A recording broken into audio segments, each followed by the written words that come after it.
Rock Talk. Laughing through the movie, and all of a sudden he's in the music store, and I hear it, and I go, I was with my first wife, and I turn around, holy shit, that's me. It's terrible. And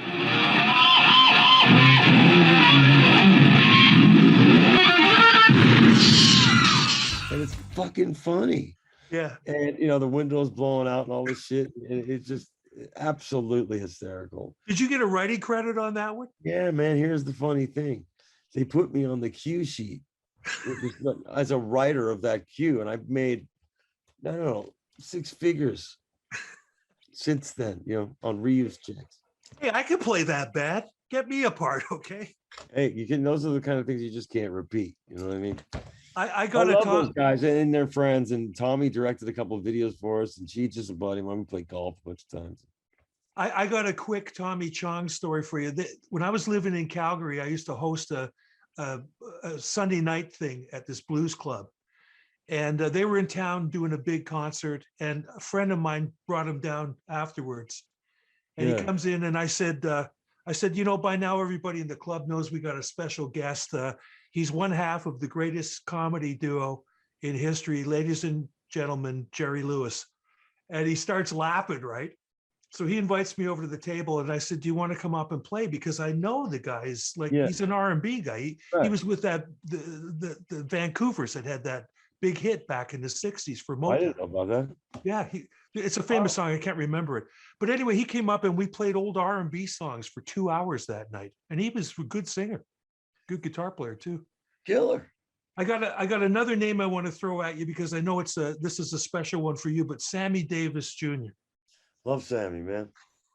I have his golf clubs. I have the Candyman golf bag and everything in my club. I bought it in an auction like probably late 80s or something like that. You know? I've always been a big Sammy fan. I know you actually do a pretty good Sammy impression. I used to. I can't do it. I'm not going to break it out because it's rusty. You know what I mean?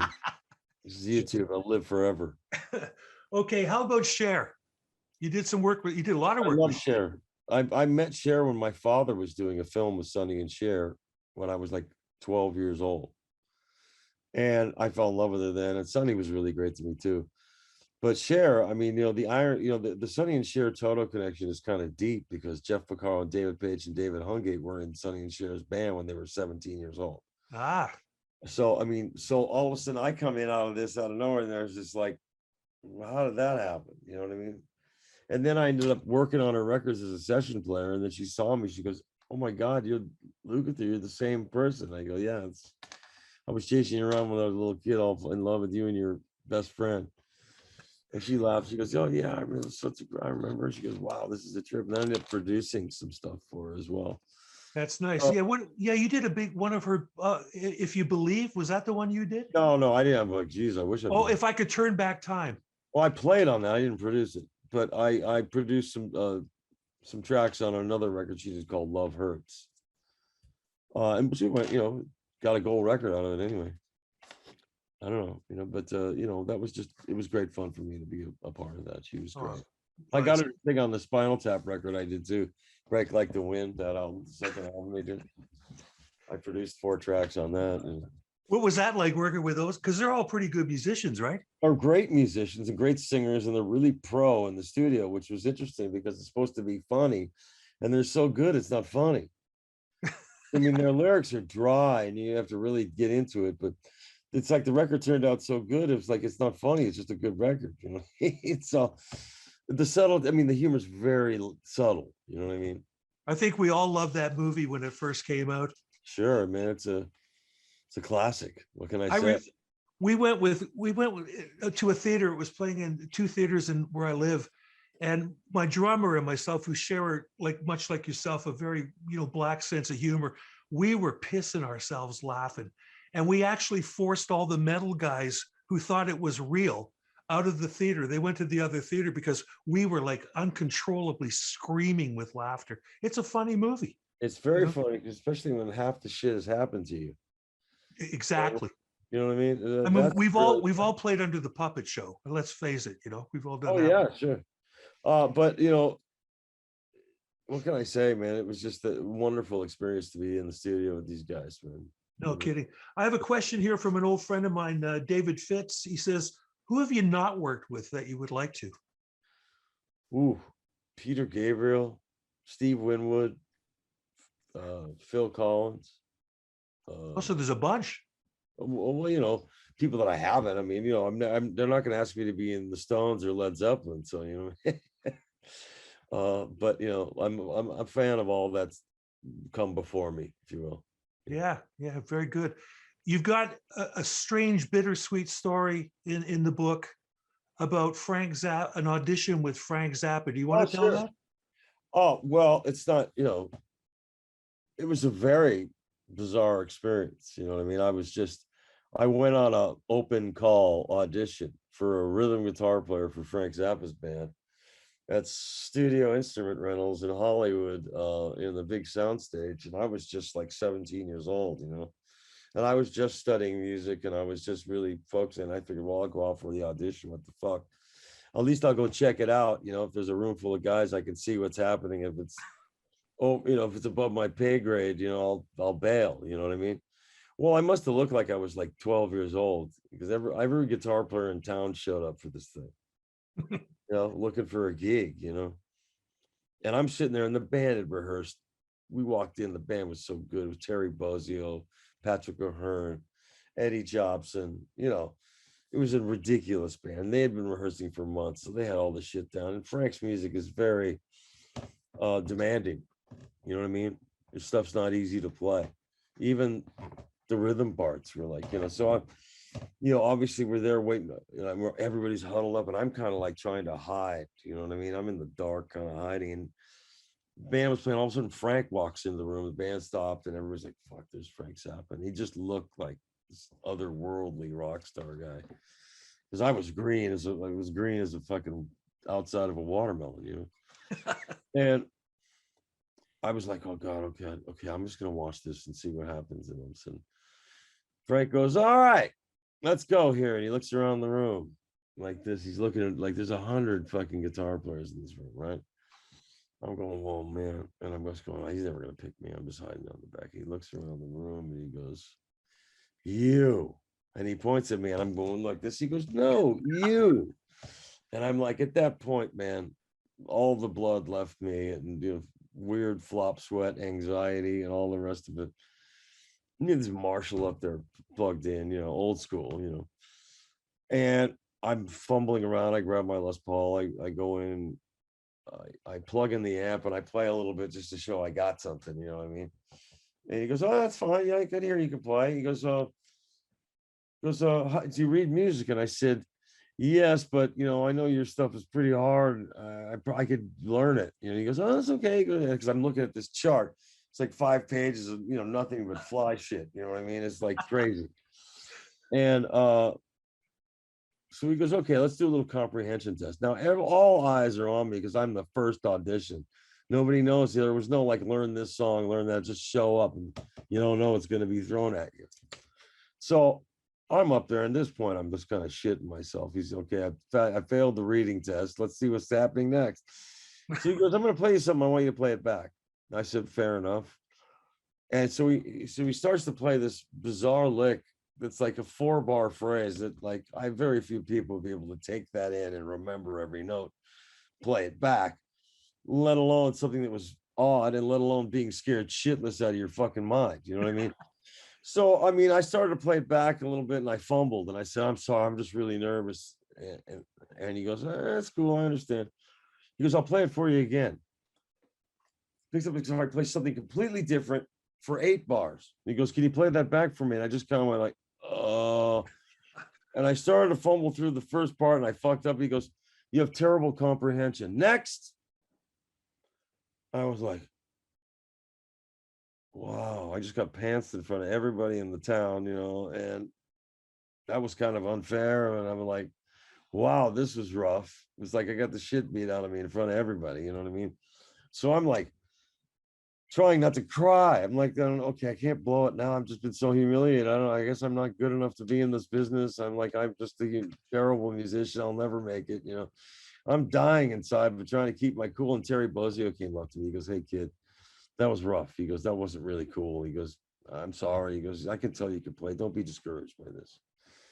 Something I was able to tell him in person like 15 years later when we I were. was going to ask that if you got to, what did And he I've also joked about it with Dweezil and the family and mom because I never got to tell Frank because he got sick and passed away. Right, right. So I didn't really know the family that well when he was alive. But after he died, I met him through some mutual friends of ours and I actually hung out with him. I think they're all great.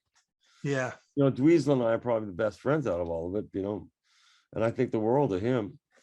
And I've always been, Frank Zappa. What can you say, man? That music is just only one guy could have written that, and Dweezil's carrying the torch beautifully.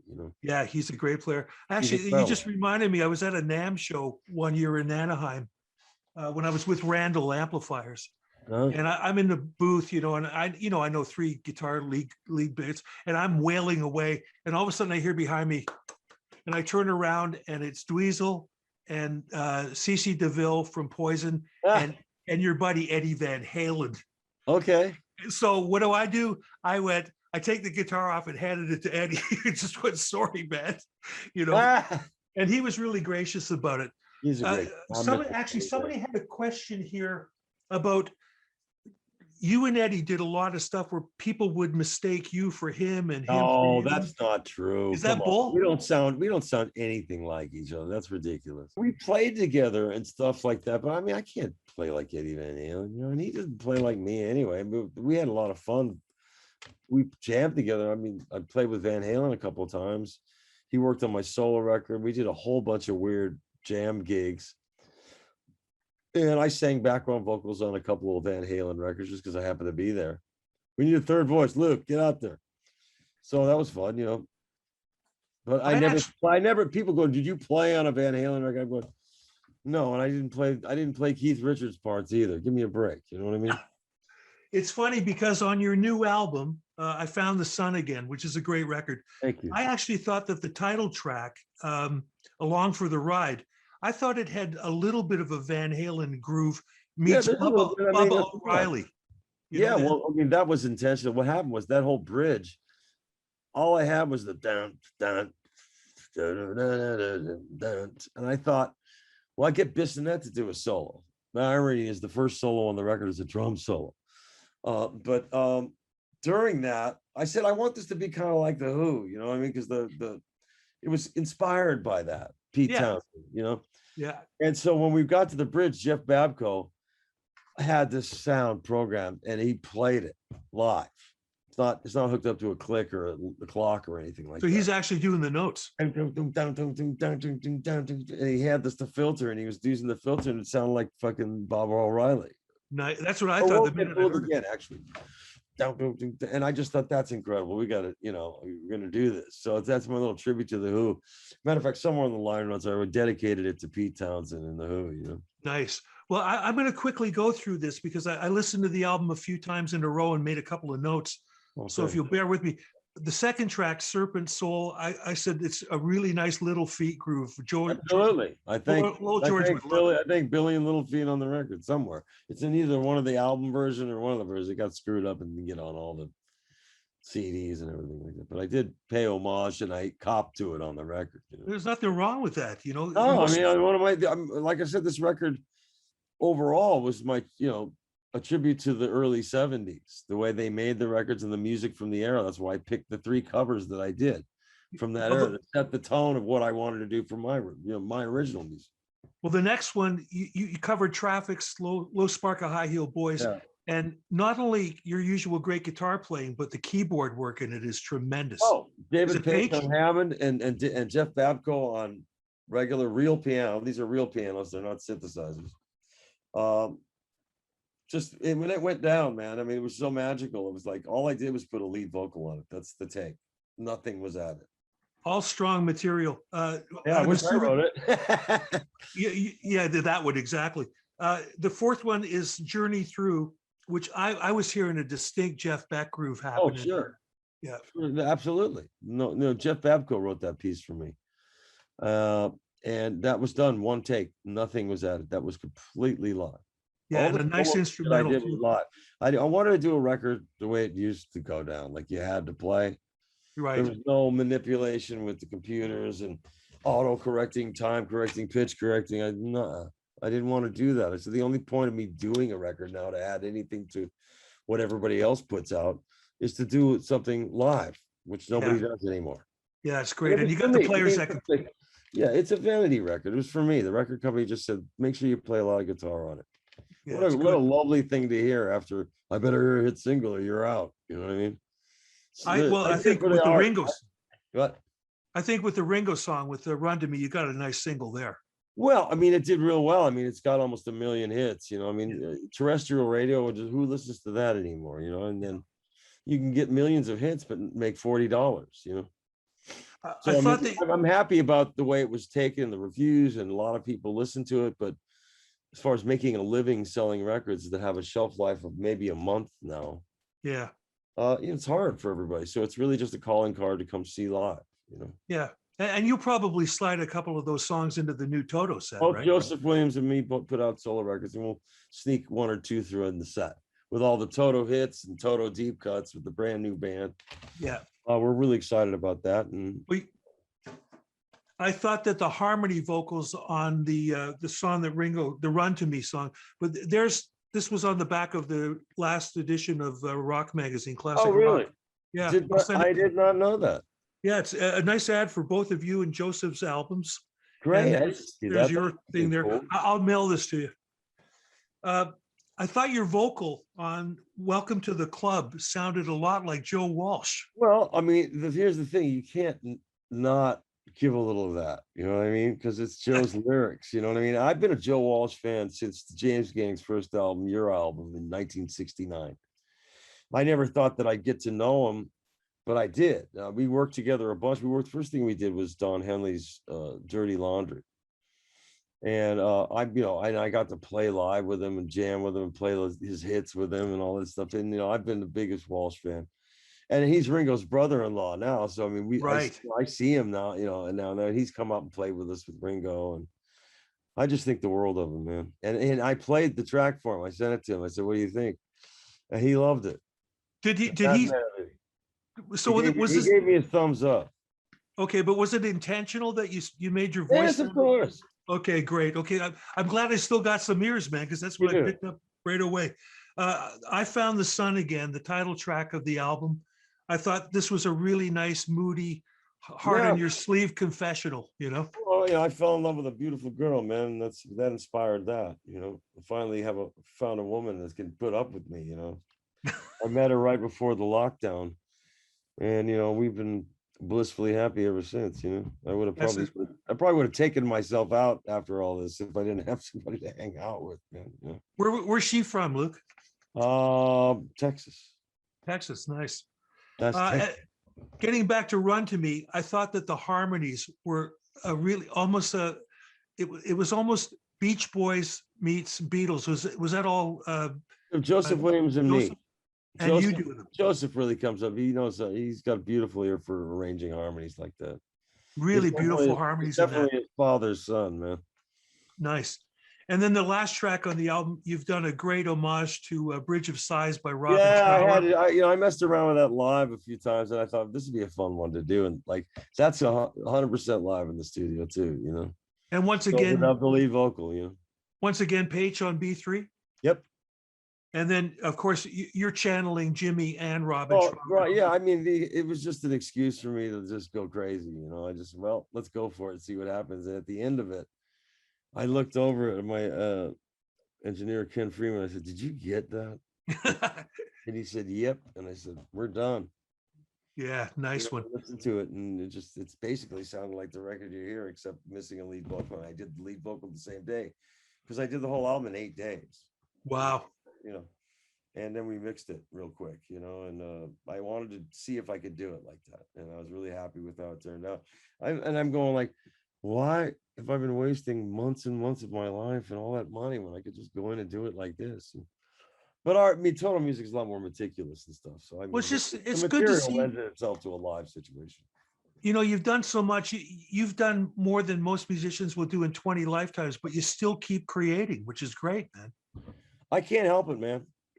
I love doing this. It's been hell not to be able to perform. I'm sure you feel the same way, but I'm used to being on the road almost 300 days a year. So, it was like slamming into a brick wall at 1,000 miles an hour. I mean, forget the loss of money. It's just like I've been doing in a band since I was 9 years old. Yeah. Now all of a sudden, and everything was going so well. It wasn't like it was going shitty and it was time to bail. We were on this trajectory as opposed to this one, you know. Right. So, and you know, fortunately, it feels good. I mean, we put our Amsterdam show on for next year, 17,000 seaters, and we blew it out in a week, a year in advance. I'm like, geez, that's like a personal best for us. So that gives me hope that there's still an audience out there, and we're going to work the States and hopefully get up to Canada too. Well, that would be great. Once we're allowed back in, you know. Yeah. Well, I saw Steve Karras sent me your itinerary for the 2022 European tour, and it's substantial. I mean, you guys are going to go all over the place. And you were telling me that the dates are. Yeah, that's the first leg. Yeah. We'll go back, you know. I mean, and I'm feeling real good about that. That's encouraging, and I just can't wait to get back on play. I'm going to work with Ringo too throughout the year. Yeah, good. Other thing, I'll be back to my old schedule again. And I'll be real happy to do it. You know, I got to read this because it's pretty in depth. But in 1982, Toto is #1 with Africa. She's a Beauty by the Tubes is a hit. Another song you co-wrote for George Benson, Turn Your Love Around, is top of the R&B charts. Thriller is a global phenomena. How hard was it? I mean, how old were you in 1982 for starters? I think I was like 24. I mean, so how hard was it to not completely go off the rails with that kind of, you know, around the clock success? There were many rails. Oh, yeah, okay. Well, you just answered that question. Come on, we were young and stupid like everybody else in the record business. We weren't any worse than anybody else, man. Yeah. It's just, and at 24, you're on us for it, you know? Yeah, well, it's true, they did. But at 24, we think we're bulletproof. We really do. Yeah. Of course, when we first started hanging out, we were already like senior citizens and we thought we were bulletproof. So some of it never changes. When I first met you, I was still drinking, but it's been like almost 12 years since I've had a drink. So, I mean, you know. Yeah, I've been told I have to stop, so that's the end of that. Non-alcoholic, zero beer. Little plug for I've got Gatorade on the go here. I like this is really great placebo for me. You know what I mean? Yeah, I know. I don't miss having a real. It gives me something to do when I'm out. Somebody's ordering a drink. I go, I'll have a fake beer. That's what I say. Give me a fake. Nice. Beer. And you know what? I don't miss. I'm really thrilled not to have had a hangover in almost 12 years. Yeah. The older you get, the worse they are. I'll let you know when I finally go. Yeah, when you're in your 20s, you don't even get a hangover. You know? Yeah. Now you've been offered Join My Band gigs by Elton John, Joni Mitchell, Miles Davis. Yeah, but you've always stayed loyal to your brothers in Toto. Do you ever have a what if moment? No, I made the right decision, but what an honor to have been asked. You know what I mean? When Miles called me on the phone, it freaked me out. I'll bet. Hey man, it's Miles. I'm like, hey Miles. He goes, man, I really love this new record you guys did. You know, Fahrenheit was the name of the album. He played on it. He worked on a track that David Page and myself wrote called Don't Stop Me Now. And, you know, he did his finest Miles Davis on it. We hung out with him for a week. It was magic. And he just called me up and asked me to join him. Can you come to New York tomorrow and join my band? I said, I'm leaving for the next day. I'm going on a 2-month tour of Europe that's like pretty much sold out. I go, Miles, I can't leave my band. I go, first off, I could show up and you could fire me the same day. And then I would have shot myself in the head. And he started to laugh at that. And he goes, I understand. I go, well, I can't tell you how honored I am. I said, I don't know if I'm even qualified to be in your band. But wow. He goes, no, I love that rock and roll shit. I'm going, wow. I go, because he's had Mike Stern, John McLaughlin, you know, the list of genius guitar players that have been in Miles's band is insane. You know, Robin Ford. I actually told him, I said, you should call Robin Ford or Mike Landau. And I guess he called Robin, you know. And Mike has worked with him since then. But what about Joni Mitchell? Joni asked me to join too after we did the Wild Things Run Fast, and I couldn't do it for the same reason, you know. And I said, Landau was on the record. I said, you get Mike. Mike's the right guy, you know.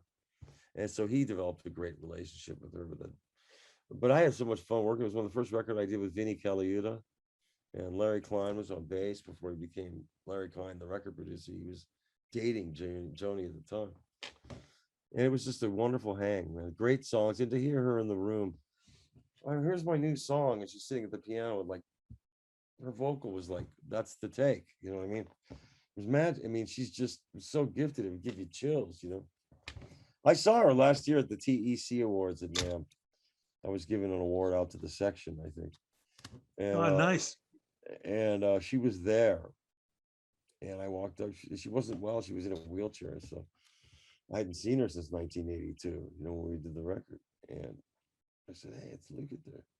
And she looked at me. She grabbed my face. She goes, wow, we got old. Yeah, she's quite the grand dame. Oh, Now you recorded a couple. fabulous. She's fabulous. Oh, she's one of my favorites. Oh, you know, genius. Do you ever play in any of those messed up tunings that she came up with? All those weird I've tunings. messed around with it, but I'm not really that guy. You know what I mean? I'm still figuring out how to do what I do. And then you did 2 albums with Elton John. 4, actually. 4 of them. Yeah. Wow. Yes, I was 20. I just turned 21, and I got invited by James Newton Howard and Elton to come do a record and stay in the south of France, up in the mountains where Pink Floyd had just done the basic tracks for The Wall. And we were the next band in, you know, and we stayed in this house up in the Bearley's Alps, up in the hillsides of Nice. And it was something else, man. Magical times, man. Elton was so cool and so nice to me, man. I'd be sitting next to him. We had to stay in this house in the middle of nowhere, you know what I mean? So we hung out after the gig. We just drank and ate and laughed, played ping pong and whatever. And we just hit it off, man. And I'd sit down next to him and I go, play Leave On for me. And he'd start in, he'd like do it like he was doing a live show, man. He did not, this was not like, oh, well, I'll play a couple verses and we'll laugh. Like, he committed, man. Yeah. That's why he's fucking Elton John. You know what I mean? Oh, yeah. I finally saw him. Dealing with people that are legends, that are the real thing. Yeah. It really kind of, it would be embarrassing for some young kids now that think they know how to make records and they're an artist. And I watched Elton write a song, pulled a set of lyrics out that he'd never seen before, sat down at the piano, started playing and singing a melody and reading the words for the first time. And by the end of the first pass through it, he had written the song just by unbelievable. It was like the most staggering thing I've ever seen. And he didn't know I was there. I just happened to poke in myself at the studio. I heard him, and then it was lights out, and I could hear him. So I just bent down in the dark and watched this happen. You know, and it was just most staggeringly. I go, this guy is gifted by God for sure. I'm a big Ricky Lee Jones fan. I've got everything she's ever done. Yeah, and I was pleasantly surprised to see your name show up on Pirates, which is my favorite Ricky Lee album. Yeah, I did an album called The Magazine with her too. Oh, I've got that one as well. I did all of it. I did some of it. I reached out yesterday to her on Facebook because she's pretty chatty on there. Oh, and wow. I just want you to know, I dropped your name. I told her that we were friends, so maybe she would take me serious because I want to get her on Rock Talk. You know? Oh, well, hey, I don't know if she remembers me much. I mean, we didn't really hang out, but I did. She was really nice to me. What do you remember about the sessions? Were you playing live off the floor with her or just overdubs? Yeah. No, we were doing, it was me and Gad and Chuck Rainey and her and me. She was playing piano. She was great. I mean, I recalled having a good time. I think her and Jeff Porcaro had a little bit of a thing going on that. I think he walked out on the session, I wasn't on that session. I think I did the next day. Like there was 2 rhythm sections, one with him and Dean Parks and I think Chuck on bass, and then I was the other rhythm section with Steve, Gad, and me. Lenny Warnaker and Russ Titleman were producing the record. Is there one particular session or artist or song that really jumps out at you as being the one for your career? I mean, that's a pretty loaded question. Hold the Line, which is the first one, you know? Yeah. That was, you know, when you have your first hit record and it goes gold and you're all over the place. And it was, the dream started to come true, you know? So that one sticks with you. It's kind of like the first time you had sex, except you were by yourself, but that doesn't count, does it?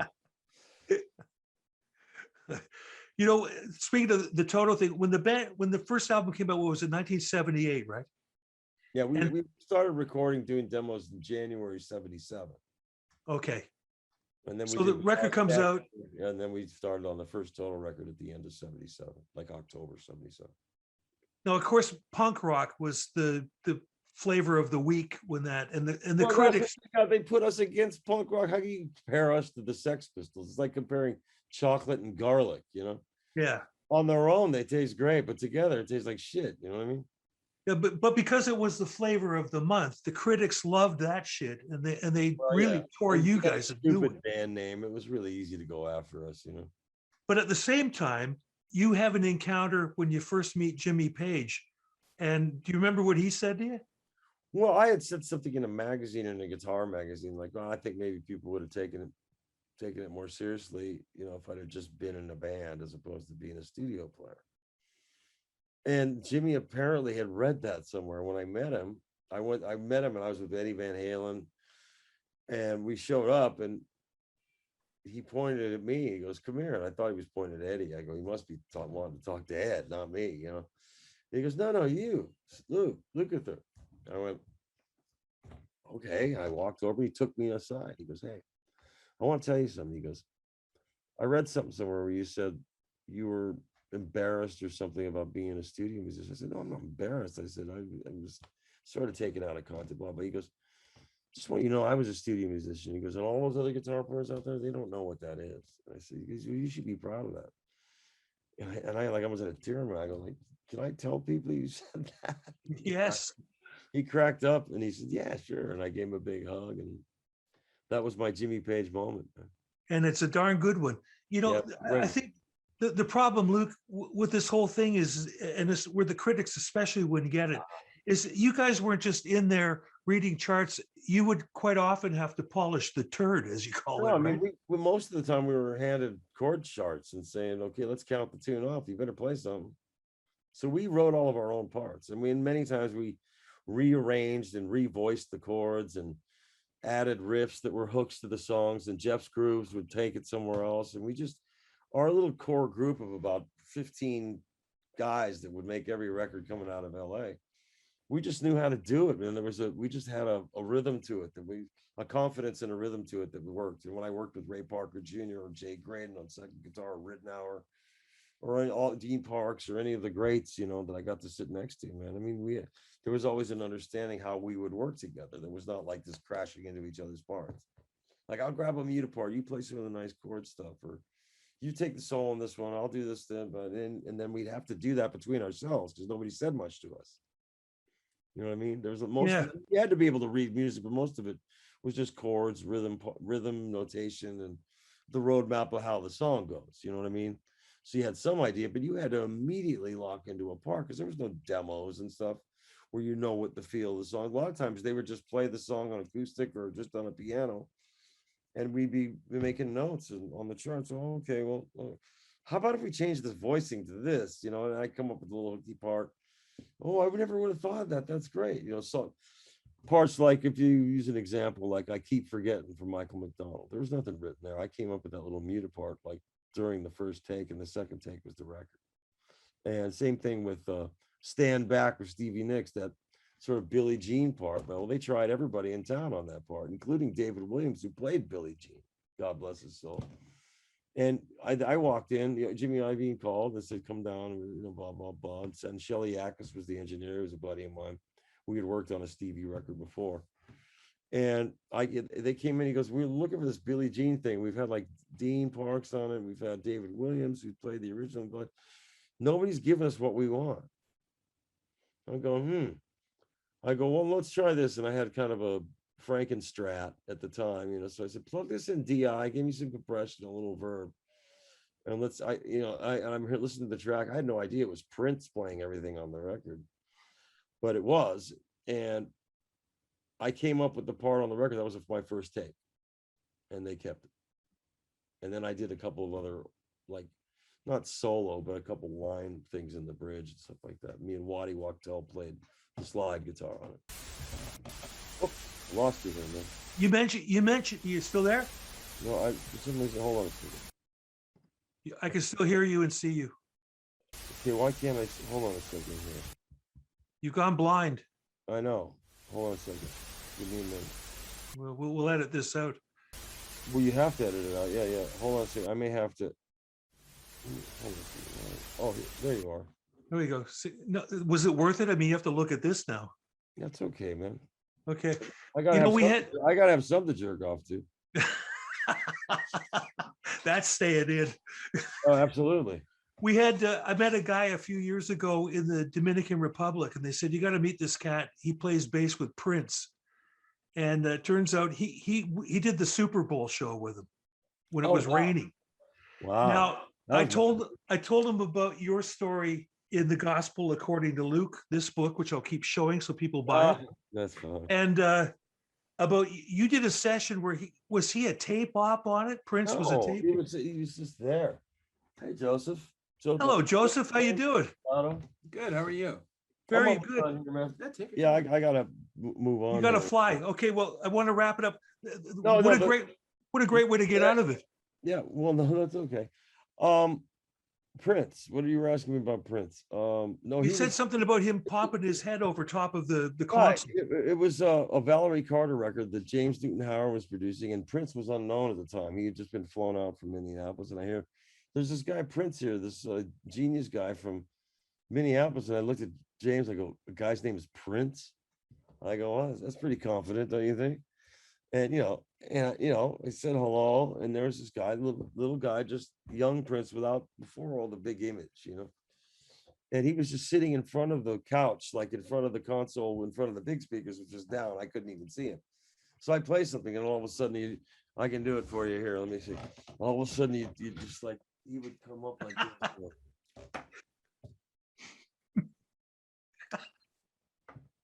And I'd be like, I'm looking at James going, who the fuck is this guy? Like, is he trying to creep me out or something, man? And it just, he didn't tell me, say anything to me. That's very funny, man. I know you got to go, and I can't thank you enough, but I want to ask you just two quick last ones. You just had Joseph Williams come in, who's now the lead singer in Toto. Has been for a long time. In the mid-'80s, we had multi-platina records with him, and then he's been in the band for the last 11 years. Okay, all right. We're going to go back out again next year. You released, and I'm going to say this yesterday because this will be in 2 weeks, but you have a new concert DVD featuring the new Toto lineup. Yeah. It's called With a Little Help from My Friends. Yeah. But it's also starring longtime bandmates like David Page and, of course, vocalist Joseph Williams. Yeah. What can people expect from that? Well, it's a brand new band with a little different feel, which is why we did it. We put the band together from scratch in 10 days. And this was just an experiment to see if it would work, really, because Joseph and I had the solo albums come out on the same day. And we were going to tour together anyway. And David Page said, look, use the name Toto, man. Everybody, our agents and promoters, it's like, why shouldn't you use it? You've been in the band for 45 years, And I'm like, well, if you think we should, Dave, I mean, I wouldn't want to do it without Dave's approval, And then we had litigation, so we have to pay percentages to people who are not on the tour. I'll just leave it at that. Right. And so that's just the price of doing business. So I had to reconfigure the band so financially Joseph and I could make some money, because we have to pay percentages from the gross, not the net. So that kind of is... Anybody we know in the new lineup? Yes, Robert Sput Searlight from Snarky Puppies on drums, Snarky Puppy and Ghost Dog. John Pierce on bass, who was my first friend in life and also studio musician, was in our high school band. He played with Huey Lewis for 30 years. Nice. He's starting on bass. And on second keyboards is a kid I met through my son Trev, Steve Majora, who's like incredibly insane high tenor voice and plays great keyboards. Those are the new guys. And then I have Warren Ham on sax, flute, harmonica, percussion, keyboards, and high vocals. Xavier Talpin from Prince's band, who's been with Toto for the last 3 or 4 years, on keyboards, and myself and Joseph. Great lineup, man. Luke, I want to thank you so much. I got one last question for you. UFOs and aliens, real or imagined? Real. You ready for the disclosure? Yes. I think this is how they're going to do it. They're rolling it out slow.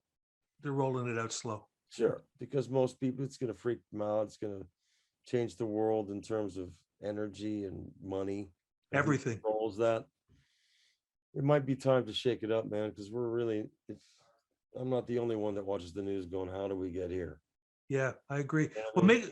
make sure you promise me that you'll even jump ahead in my book and read the Aliens et Moi Well, thing, 'cause I know you've seen a couple of my interviews. Everybody Oh, yeah. thinks I'm crazy. I remember freaking out because I've been it's not a hobby per se. I've been fascinated by the subject since I read Eric Von Daniken's book when I was 12, and it's just one of those things. I'm reading another book right now, I'm fascinated.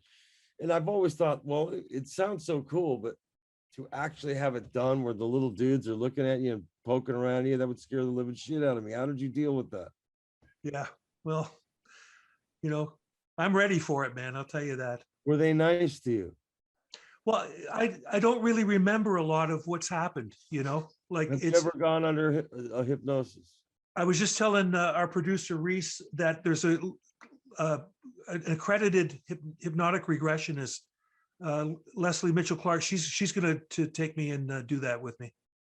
Do I that. want to find out. I'm dying to hear it. I can't wait. We're thinking of doing very it here and fascinating. filming it. You should. But thanks a million, Luke. And once again, I love you, man. want to thank Jeff Healy for introducing us, man. You're a good friend. Man. God bless his soul, man. I miss him. You have a great day, pal. You too, man. Take care, God. I'll talk to you soon. Bye-bye, man. Bye-bye.